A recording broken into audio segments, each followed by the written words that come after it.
สังคมยกระดับบริการออนไลน์เชื่อมแอปทางรัฐอำนวยความสะดวกประชาชนครอบคลุม17บริการเข้าถึงสิทธิประโยชน์ง่ายขึ้นนางสาวบุภาเรืองสุดเลขาธิการสำนักงานประกันสังคมเปิดเผยว่าสำนักงานประกันสังคมร่วมมือกับแอปพลิเคชันทางรัฐอำนวยความสะดวกให้กับนายจ้างลูกจ้างผู้ประกันตนและประชาชนสามารถเข้าถึงข้อมูลและสิทธิประโยชน์ต่างๆของสำนักงานประกันสังคมได้ง่ายรวดเร็วและปลอดภัยโดยผู้ประกันตนสามารถใช้บริการ e-service ของสำนักงานประกันสังคม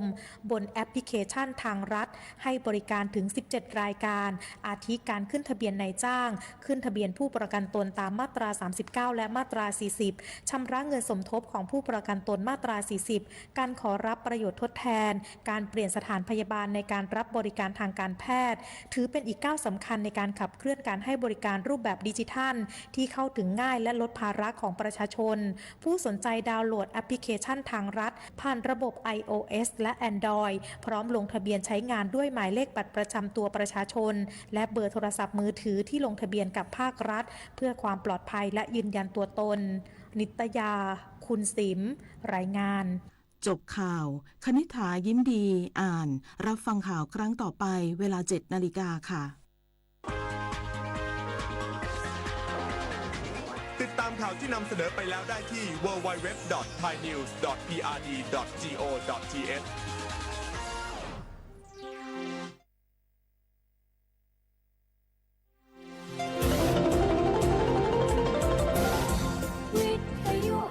ประเทศไทย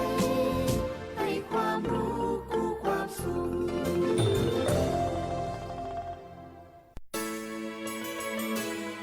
สถานีวิทยุกระจายเสียงแห่งประเทศไทยจังหวัดเชียงใหม่ AM 1476 กิโลเฮิรตซ์สถานีวิทยุภาคภาษาชาติพันธุ์แห่งเดียวในประเทศไทยที่มีความทันสมัยเชื่อถือได้สร้างอัตลักษณ์กลุ่มชาติพันธุ์สู่สากล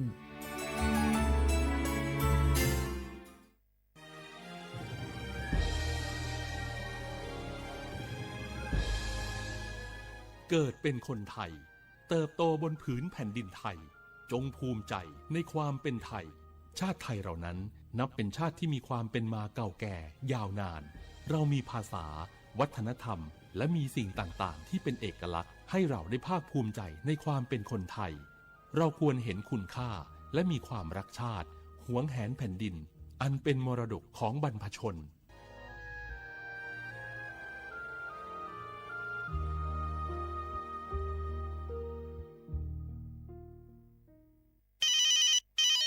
ฮัลโหลสวัสดีครับสวัสดีค่ะจากไหนครับคุณคือผู้โชคดีที่ได้รับเงินสด1 ล้านบาทแต่ต้องโอนค่าธรรมเนียมมาก่อน 5,000 บาทนะคะหลังจากนั้นทางเราจะทำการโอนเงินกลับไปให้ค่ะจริงเหรอครับงั้นเดี๋ยวผมโอนค่าธรรมเนียมไปให้นะครับขอเลขบัญชีด้วยครับได้ค่ะคุณโชคดีมากนะคะรีบโอนค่าธรรมเนียมมาก่อนได้เลยค่ะหยุดก่อนนายจะเชื่อจริงๆหรอนี่มันหลอกกันชัดๆเลยฮะจริงเหรอหลอกยังไงอะนั่นสิเธอลองคิดดูสิว่าเราจะได้รับเงินล้านจากอะไรล่ะในเมื่อไม่ได้ไปเสี่ยงโชคหรือลุ้นรางวัลอะไรเลยจำไว้ไม่มีใครให้เงินเราฟรีๆโดยที่เราไม่รู้ตัวหรอกนะแถมยังให้โอนค่าธรรมเนียมไปให้ก่อนอีกคุณคะเราไม่ได้โกงนะคะโอนมาก่อนเดี๋ยวพิสูจน์ได้ค่ะไม่เอาละผมไม่เชื่อไม่โอนไม่คุยด้วยละกลโกงมีทุกที่จำให้ขึ้นใจอย่าเชื่ออย่าคุยอย่าโลภอย่าโอนด้วยความปรารถนาดีจากสำนักงานประชาสัมพันธ์ที่3กรมประชาสัมพันธ์คุณผู้ฟังคะทุกวันนี้มิจฉาชีพมาในรูปแบบใหม่ๆมากมายที่เราอาจคาดไม่ถึงผมเนี่ยก็เคยโดนมิจฉาชีพโทรมาบอกว่าเป็นเพื่อนสนิทแล้วขอยืมเงินโชคดีนะที่เพื่อนคนนั้นอยู่ด้วยกันกับผมเลยรอดหนูก็เพิ่งโดนโทรมาบอกว่าเป็นตำรวจบอกว่าหนูมีคดีเกี่ยวข้องกับยาเสพติดแล้วก็ต้องโอนเงินไปเพื่อเคลียร์คดีโชคดีที่ตั้งสติแล้วก็ตรวจสอบก่อนไม่อย่างนั้นเงินเก็บหนูคงหายหมดแน่ๆเลยหากมีคนอ้างว่าเป็นเจ้าหน้าที่หรือให้โอนเงินอย่ารีบเชื่อต้องตรวจสอบข้อมูลกับหน่วยงานโดยตรงห้ามโอนเงินหรือให้ข้อมูลส่วนตัวเด็ดขาดและอย่าลืมนะคะว่าถ้าหากพบข้อความหรือโทรศัพท์แปลกๆให้แจ้งเจ้าหน้าที่ที่สายด่วน191หรือ1599เพื่อช่วยกันป้องกันและหยุดยั้งมิจฉาชีพค่ะร่วมด้วยช่วยกันเฝ้าระวังภัยรู้ทันมิจฉาชีพเพื่อความปลอดภัยของทุกคนด้วยความปรารถนาดีจากสำนักงานประชาสัมพันธ์ที่3กรมประชาสัมพันธ์บรรยากาศมาพี่ ชนแม่วันนี้ปาร์ตี้กันให้สุดๆกันไปเลยจัดไปไหมเมาไหมครับหรอ พ่อกลับบ้านได้แล้ว เดี๋ยวพรุ่งนี้ก็ต้องไปส่งลูกไปโรงเรียนแต่เช้าอีกจะดื่มอะไรนักหนาเนี่ยนะตื่นไว้อยู่แล้วจะอะไรกันนักกันหนาขอสนุกกับเพื่อนหน่อยดิเหนื่อยมาทั้งวันแค่นี้นะพี่ไปร้านอื่นต่อไปก็ไป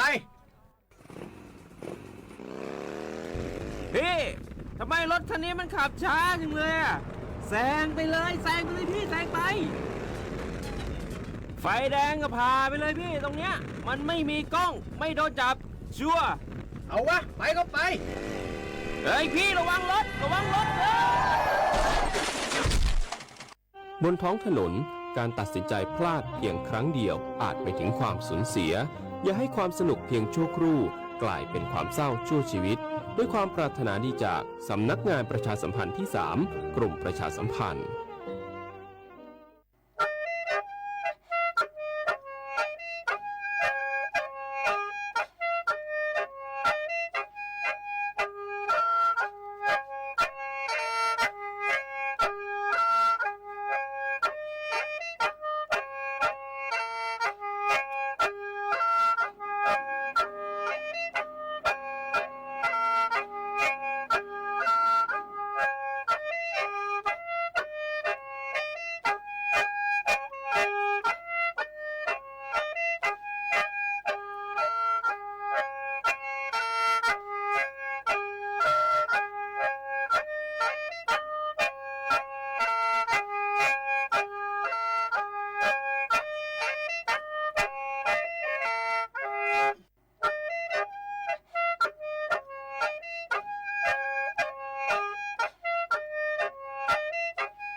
อามาสาเอา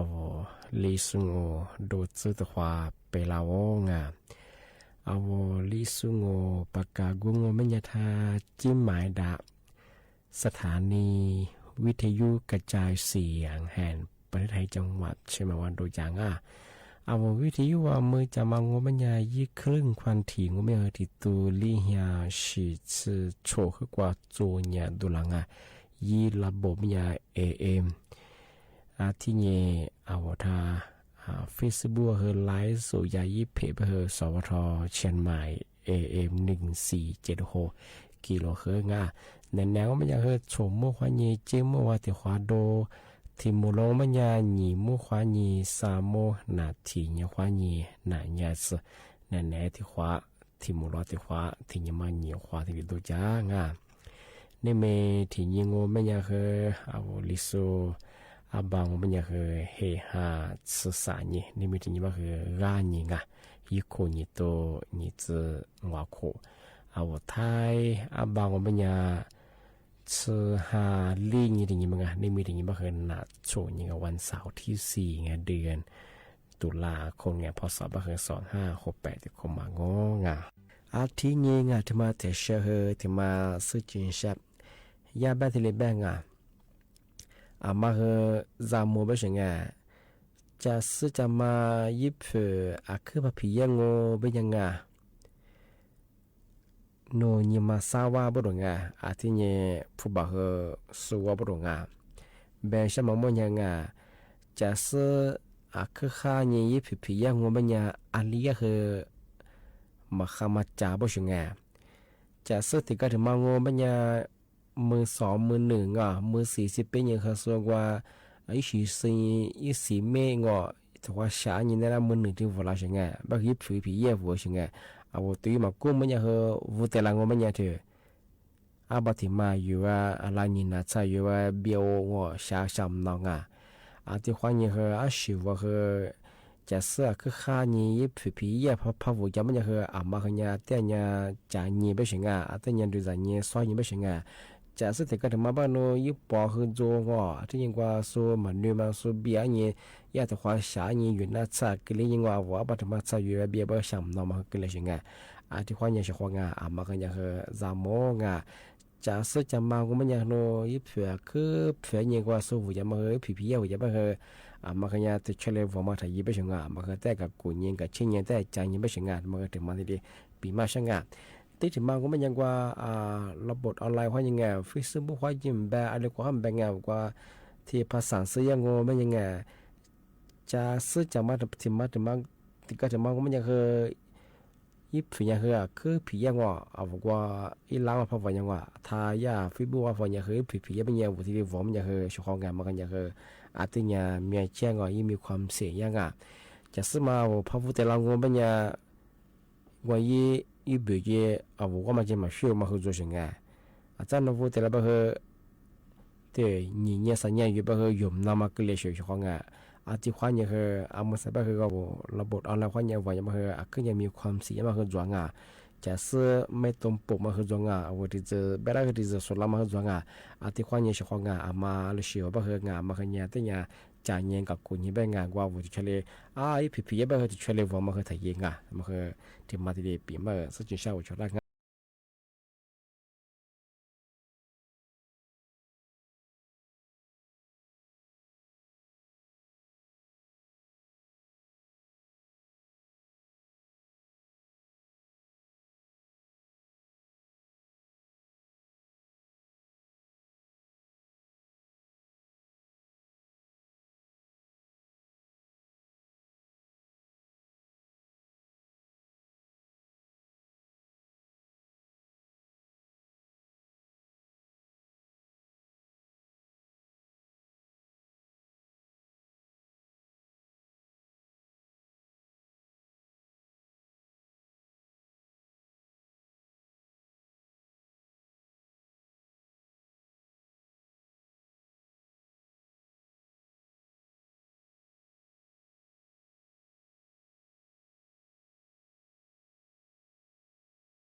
小伙不，该他妈的生活边我拿来配辅助拉电嘛，拉出边面拉电，拉出边的子慢慢就这么过小伙不，20年，20一年啊，哈拉这最少怕什么？拉电嘛是拉电，俺们啥呀？这都别在弗拉蒙哎，也该说沙滩สุกว่าทำมาตีว่าไงเชียร์โรงพยาบาลกับเชิงจังหวัดสุรินทร์บ้างไงอาตมาว่า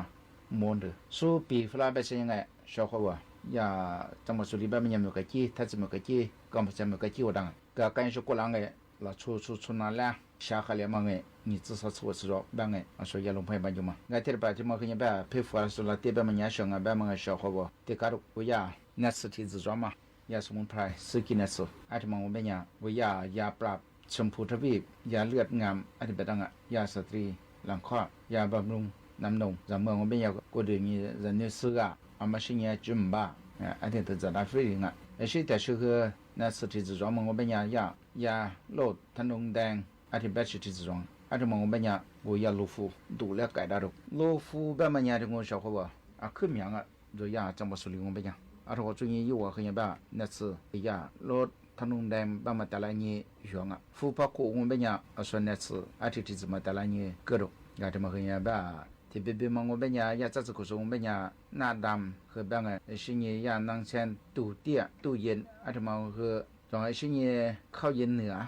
อาจจะมาคือมั่วมาคือแบบละที่ไม่ซื้อที่เหตุที่หัวมายี่จ้าดูส่วนยังไงเปลี่ยนเป็นเช่นโดยยาเมื่อกี้ถ้าจะเมื่อกี้มากัมพูชาเมื่อกี้ว่าคือจั่วคือหยง所以办个，那次体子嘛，我们家说配合嘛，我们家别点个，一都主要是怕得啊，怕苦，我们家改良啊，个好嘞，个和我听看我们家我怕人家专门做嘛，送个，个疫苗我们家呀，老他弄单，阿里办个，呀会研究这个嘛，说那次体子嘛，带来呢，我富苦我们办个，别点得啊，可能说了个，带来个，俺们我下河了我办个，个什么我们家配合，我这怎么和人家办了点。这边年那次的嘛，我们家个毛了，那地我办么个，怎么样？啊，另外和人办，在这个说出没出点，你们都没地里个，属于发拉跑，么做台嘛4台呢，个呢说没啥呢，比嘛个台呢4拉跑，个说一台1年我们也挺旺啊，挺好啊，办个，个他妈和人办小伙吧，佩服那地这个在说个拿来比个嘛，我和他妈的小妹小伙我俩没过的话跟那也在说个。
ทีนี้งาที่มาเทเชอนาจะเพื่อจะพูดได้ที่มาปีมาสุจินชาหัวเชขอรังอาเมื่อสาริยาสาธารณสุขไงจังหวัดเชียงใหม่ที่เรียญี่ปุ่นเชียงที่เรียปีมาที่เรียเจนตีฝรั่งอาเมื่อสังโง่มันยาที่นาไข้เลือดออกมาหนึ่งสูขึ้นยาเพิ่งยาบุรุษที่แบงก์มันยาว่าเชื่อว่าว่าหิงกันเลยก็จะว่ามาที่เรียกว่าเฉลลีเมื่อลีนากันยาดงว่าแก้ความสึกพึกฟังว่าอาญาดาวว่าเป็นไงมาเหตุทำไมฟูก็ฝึกก็ยังไงเหตุทำไมฝึกก็ไม่ยังจะเปิดแล้วว่าหิงกันเลยก็จะเปรี้ยงมีมังว่าโคตรโคตรว่าจะว่าโคตรแล้วงานน่าที่เรียพิจารณาที่เป็นอย่างยาไปมาหิงกันเลยก็จะว่ามาแต่ที่เรียทำความสะอาดยิ่งอะไรมาอาจจะได้ไปมีเสียควบฟูที่มายิ่งไปเหตุมาขึ้นยามยาไปช่วยงานที่นี่ว่าสักคนสมีตางานหน้าตาหลงจุขจื้จอบผัวควาจ้วจะเป็นมากับคนนำมาอาจจะเหตุมาขุดเสด็จไปอาจารย์นาลาไปแค่เลือกออกเลยแต่ก็ถือว่าชมหมู่ไปที่แบบว่าสุขภาพมาข้าวสูงเช่นมาข้าวสูงไปที่นี่ว่าโรคประจำตัวจุดสุดที่พวกขึ้นยังมีความเสี่ยงบริงานมีความเสี่ยงสูงเยอะใช่ไหมอาจจะมาดูแลสุขภาพยังหิงกันเลยจะกว่าสิ่งที่ยังว่าจะแจ้งเฮียหรือห้องครัวจะมาดูมาจะมากุมที่หัวจะไปให้แกมีจุดหัวจริงมากุหลาบที่ปีมาประกาศยังมาสบายที่ใครเลือกอ่อนหรือสุดขึ้นยังมีหลายที่หัวที่ปีมาอีกที่หัวที่แจ้งตัวอย่างที่แบงก์มันยังใช้ของกันที่ว่าใครเลือกออกเจกว่าใครว่าอยากจะยี่อาการยังที่ยังช่วยว่าอย่างไงแบงก์มันยังสนุกพันนารังมันยังมียี่ยังกับกูนี่กับตัวยี่ของจะโนใครว่าอยากพมังอาจจะใครเลือกออกเกน่าของยี่อาการมันยังวูดูนที่ยังกูดูกูมีชามาโจชาจวงอีจะมีคน是在在你们是我有没什么做ที่เนี่ย我开了ออกมา这个的话我过去过面我花过这我一度是什么ที่多了些有嘛做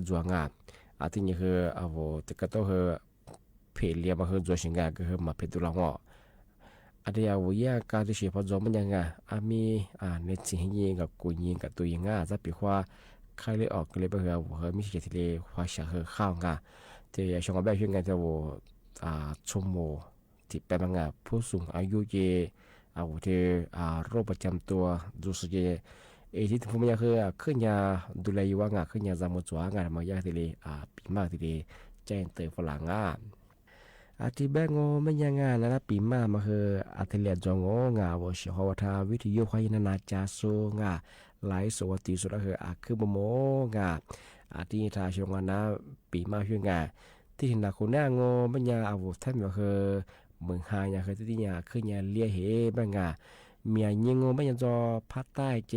ภาคตะวันออกขึ้นเลี้ยบดที่นี่เท่าภาคเหนือตะบงมันยังบางพื้นที่ที่ที่เจ้าจะเมืองหาขึ้นเลี้ยมันจอยบางที่แบงมันยังเท่าจัวบ้าจ้าสูลูกคูลุงพิธีจะส่งปัญญาเมืองฮันลิกว่าพระเจ้าพระเฮงมาขยาฝาลาไปถึงจามุตาไปถึงเปียความเมืองคือพันเลี้ยงของปัญญางอที่เหียนเรื่องญี่ปุ่นที่พันเลี้ยงว่าจะเจียมาหรืองอนอกจัวบอกว่านี่สัตว์จะลามาดินสลายมังอีกมาที่ลิกเกนได้เป็นยังมาจามุฝาลาไปถึงกูลาดาช่วงแบบช่วงเดือนนี้เจอสิ่งที่ความมาต่ออำเภอแม่แจ่วหมู่บ้านปาอู่บางเนาะลัดโชชิวกันมาชีวัตสติชีวลที่ยังความมันยิ่งวัดสบงที่ยังฮีไปเสียหายมางอสหิมัดสงไม่ใช่อะไรกว่าที่เด็กกิจไม่ใช่ที่เป็นยังว่าชีวมาแล้วก็จะฝาล่างที่ถึงมาไปพื้นที่อะไรกว่ามีความเสี่ยงส่วนไปทุกอย่างพอก็ยิ่งกว่าโทรศัพท์แจ้งเตือนฝรั่งกว่าระบบเสียบอกแค่บางพื้นที่กูถึงยิ่งมาอีเวลาถึงยิ่งมาอาจจะเจอหรือกิเลสน่าไปมาเคยจามุตาฝ ฝารับเป็นไงโนจะมาเฮอพื้นที่มีความเสี่ยงยาเป็นยังไงยาคดีแจ้งเตือนฝรั่งอาทิตย์ปัญญาบอกเฉพาะว่างามาเฮอติดตามข่าวงานสถานการณ์น้ำท่วมมาดงงานเมืองฮาเลียมาดงงานมาเฮอทีเดียงานตึงใต้ฉกงาปีคว้าหัวจัดเจอพาจวบมาเฮองานหัวทีเดียจากเกินหน้าทีเดียเตรียมตัวหน้างานมาเฮอถึงมาทีปีมาเฮอสุจิชังอาทิตย์ปัญญาจะถึงหมดแล้วหนีมุขวานีสามมุขวางตัวความหมดแล้วความบอกเฉพาะนั้นนาสุดาคือบุโมงข้อคว้าสวัสดีครับ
寂寞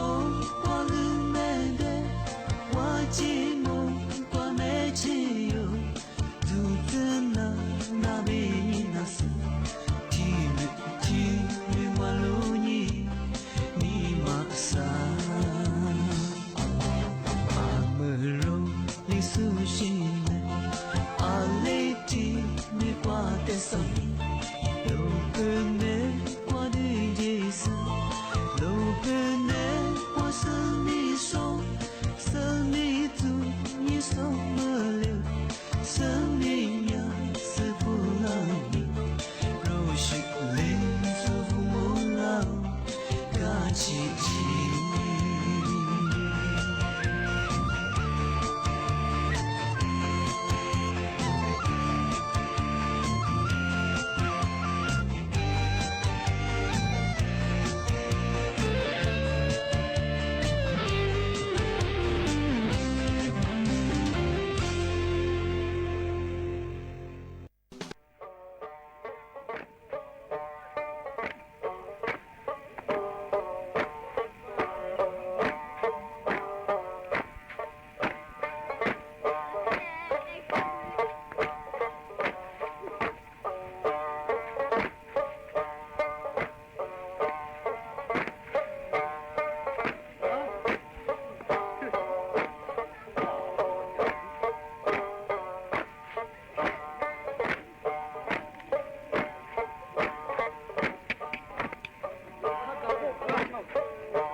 ที่นี่สถานีวิทยุกระจายเสียงแห่งประเทศไทยต่อไปเสนอข่าวซึ่งมีหัวข้อข่าวดังนี้รัฐบาลพร้อมสนับสนุนกองทัพในการปกป้องอธิปไตยพร้อมขอให้ประชาชนมั่นใจว่ายังไม่มีการเปิดด่านกรมชลประทานควบคุมปริมาณการระบายน้ำผ่านเขื่อนเจ้าพระยาเพื่อลดผลกระทบต่อพื้นที่ชุมชนและพื้นที่การเกษตรกลุ่มติดอาวุธฮามาสในฉนวนกาซายอมปล่อยตัวประกันทั้งหมดภายใต้เงื่อนไขของแผนสันติภาพที่เสนอโดยผู้นำสหรัฐการแข่งขันยกน้ำหนักชิงแชมป์โลกที่ประเทศนอร์เวย์ธัญธรสุขเจริญประเดิมคว้า1เหรียญเงิน1เหรียญทองแดงต่อไปเป็นรายละเอียดของข่าวสมเด็จพระสังฆราชประธานพระคติธรรมเนื่องในวันศาสนูปถัมภ์และวันคล้ายวันสถาปนาสำนักงานพระพุทธศาสนาแห่งชาติให้ผู้ปฏิบัติงานด้านพระศาสนามีความอดทนในการทำคุณประโยชน์แก่ประเทศชาติสมเด็จพระอริยวงศาคตยานสมเด็จพระสังฆราชสกลมหาสังฆปรินายกประธานพระคติธรรมเนื่องในวันศาสนูปถัมภ์และวันคล้ายวันสถาปนาสำนักงานพระพุทธศาสนาแห่งชาติเป็นปีที่23วันที่3ตุลาคม2568ความว่าขันติตามหลักพระพุทธศาสนาแปลว่าความอดทนอดกลั้นหมายถึงการรักษาปกติภาวะของตนไว้ได้ไม่ว่าจะถูกกระทบกระทั่งด้วยสิ่งอันเป็นที่พึงปรารถนาหรือไม่พึงปรารถนาก็ยังมั่นคงหนักแน่นเสมือนแผ่นดินอันไม่หวั่นไหวการที่บุคคลมีอัธยาศัยสงบเสงี่ยมและสามารถปราบปรามความหุนหันได้ย่อมมีข้อมูลมาจากการฝึกฝนอบรมบ่มใจให้ระงับด้วยความอดทนอดกลั้นเป็นบาดฐานไปสู่การบำเพ็ญประโยชน์เพื่อส่วนรวมและเพื่อความรุ่งเรืองในพระสัทธรรมสมดังพระพุทธภาษิตที่ว่าอัตตโนปิปเรสัญจะอัตถาวโหวะขันติโกสักขโมกขะคะมังมักขังอารุณโหโหติขันติโกความว่าผู้มีความอดทนย่อมสร้างประโยชน์ให้ทั้งแก่ตนและคนอื่นผู้มีขันติย่อมดำเนินขึ้นสู่หนทางแห่งสวรรค์และพระนิพพานดังนี้ในยามที่สถาบันพระพุทธศาสนาคณะสงฆ์และสำนักงานพระพุทธศาสนาแห่งชาติต่างต้องเผชิญความท้าทายครั้งใหญ่ขอให้ข้าราชการและบุคลากรสำนักงานพระพุทธศาสนาแห่งชาติตลอดจนพุทธบริษัททุกหมู่เหล่าและผู้มีส่วนเกี่ยวข้องทุกฝ่ายในกิจการพระศาสนาจงหมั่นเพิ่มพูนขันติธรรมอยู่ทุกขณะเพื่อจักได้มีโสรจะอันเสงี่ยมงามน่านับถือไว้เป็นขุมพลังพื้นฐานสำหรับสรรสร้างคุณประโยชน์แก่ตนและแก่มหาชนให้บังเกิดพร้อมทั้งสองสถานได้อยู่ทุกเมื่อขออนุโมทนาบุญกิริยาของท่านผู้อุปถัมภ์บำรุงพระบวรพุทธศาสนาด้วยศรัทธาประสาทะอันมั่นคงขออำนวยพรให้ข้าราชการและบุคลากรสำนักงานพระพุทธศาสนาแห่งชาติตลอดจนสาธุชนทั่วหน้าจงเจริญด้วยจตุรพิธพรชัยประสบประสิทธิผลสมมโนรสในสัพพกรณียกิจทั้งปวงสืบไปเทินรัฐบาลพร้อมสนับสนุนกองทัพในการปกป้องอธิปไตยพร้อมขอให้ประชาชนมั่นใจว่ายังไม่มีการเปิดด่านและไม่กังวลกับการสร้างรั้วชายแดนเพราะอยู่ในแนวเขตของไทยวันนี้นายอนุทินชาญวิรากูลนายกรัฐมนตรีและรัฐมนตรีว่าการกระทรวงมหาดไทยลงพื้นที่ติดตามสถานการณ์ความไม่สงบในพื้นที่ชายแดนไทยกัมพูชาที่จังหวัดสุรินทร์โดยนายกรัฐมนตรีขอให้ฝ่ายปกครองดูแลและให้ความช่วยเหลือประชาชนอย่างเต็มที่ทั้งด้านอาหารเครื่องอุปโภคบริโภคการจัดหาที่พักพิงชั่วคราวตลอดจนการอพยพประชาชนในพื้นที่ที่จำเป็นพร้อมกำชับให้ฝ่ายทหารดูแลรักษาความปลอดภัยโดยรอบเพื่อสร้างความมั่นใจให้แก่ประชาชนว่ารัฐบาลพร้อมดูแลอย่างรอบด้านรวมถึงการสนับสนุนกองทัพแม้ขณะนี้ยังไม่มีการปะทะแต่ไทยต้องเตรียมความพร้อมทำให้กองทัพมีความพร้อมมีแสนยานุภาพและมีประสิทธิภาพกว่าฝั่งตรงข้ามในการปกป้องอธิปไตยรัฐบาลจะให้การสนับสนุนเพื่อให้เกิดความมั่นใจว่าผืนแผ่นดินของประเทศไทยไม่มีใครมารุกรานหรือคุกคามประชาชนได้ส่วนที่จังหวัดสุรินทร์ขอสนับสนุนแอนตี้โดรนได้มีการวางแผนเรื่องนี้อยู่แล้วพร้อมย้ำเรื่องการเปิดด่านว่าต้องดูให้มั่นใจจนกว่าเงื่อนไขหรือสิ่งที่จะเกิดประโยชน์สูงสุดกับประเทศไทยจะได้รับการยอมรับทำให้มีความมั่นใจถึงจะพิจารณาต่อไป ส่วนการสร้างรั้วชายแดนต้องให้ทางกองทัพกำหนดเขตที่สามารถสร้างรั้วรวมถึงรูปแบบขึ้นอยู่กับสภาพภูมิประเทศย้ำว่าการสร้างรั้วอยู่ในแนวเขตของไทยไม่ได้รุกรามใคร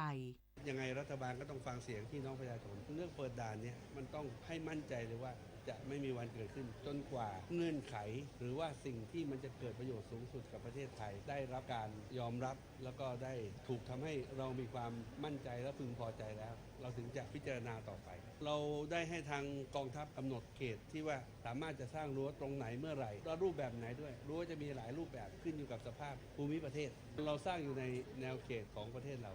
ด้านพลตรีวินไทยสวารีโฆษกกองทัพบกกล่าวถึงการสร้างรั้วตามแนวชายแดนไทยกัมพูชาว่า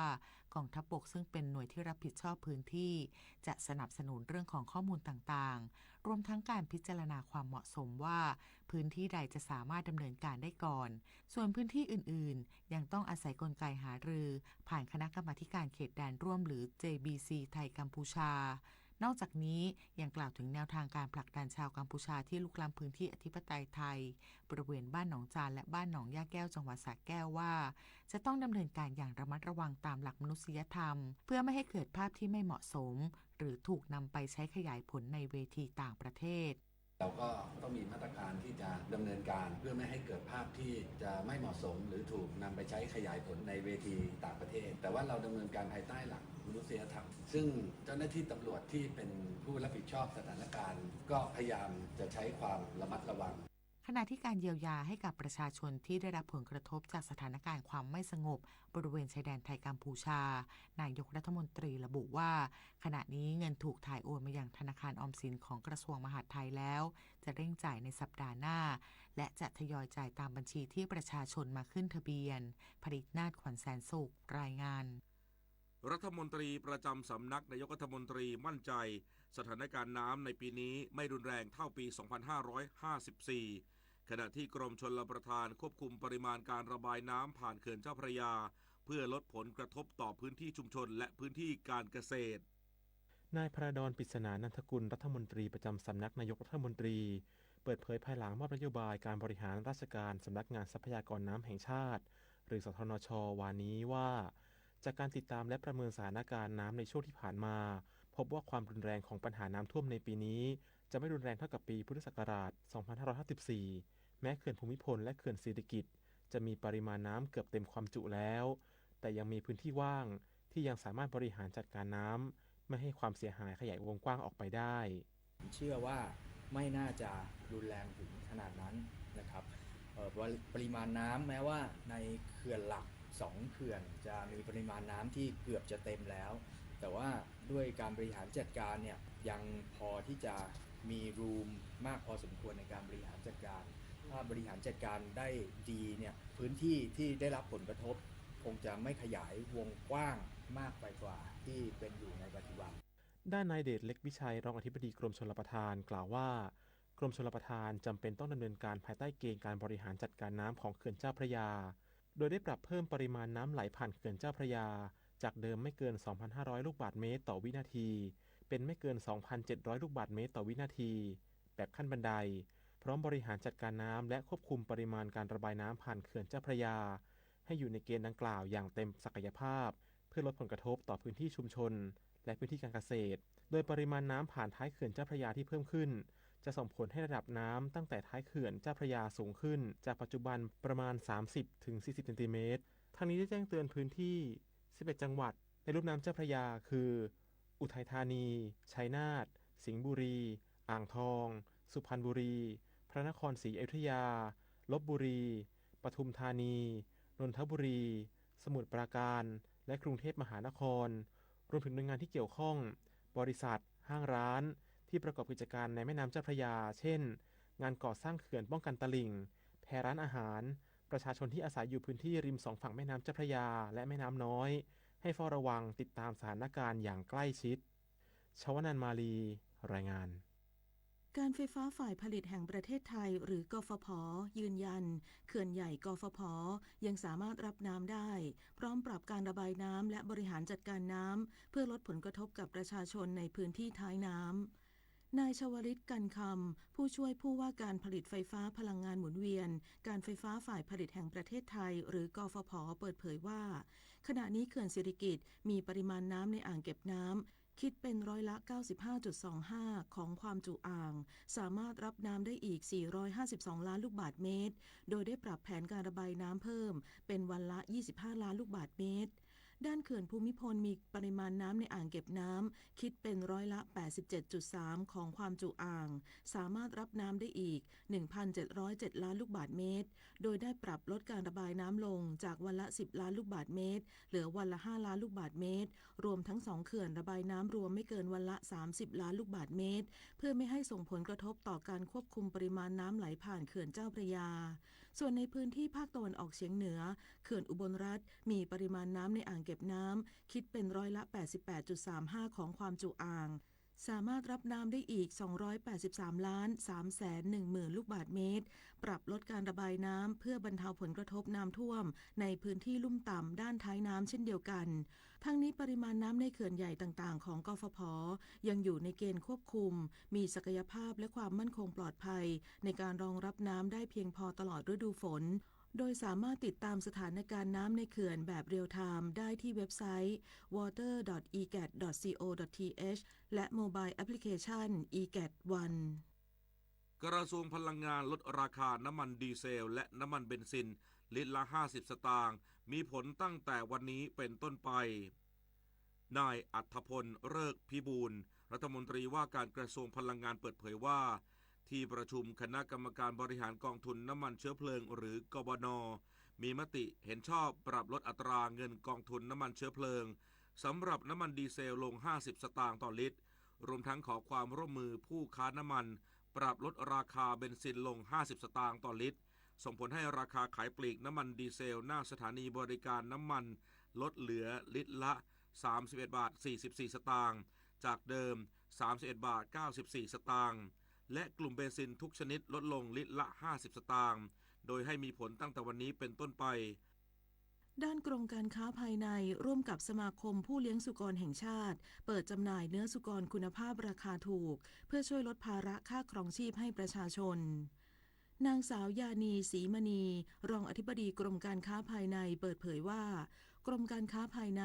ได้ร่วมกับสมาคมผู้เลี้ยงสุกรแห่งชาติเปิดจำหน่ายเนื้อสุกรคุณภาพปลอดภัยและถูกสุขอนามัยให้แก่ประชาชนผู้บริโภคเพื่อช่วยลดภาระค่าครองชีพตามนโยบายนางสุภจีสุธรรมพันธ์รัฐมนตรีว่าการกระทรวงพาณิชย์โดยได้ดึงปริมาณเนื้อสุกรส่วนเกินปริมาณ 100,000 กิโลกรัมมาจำหน่ายให้กับประชาชนในราคา2 กิโลกรัม 100 บาทผ่าน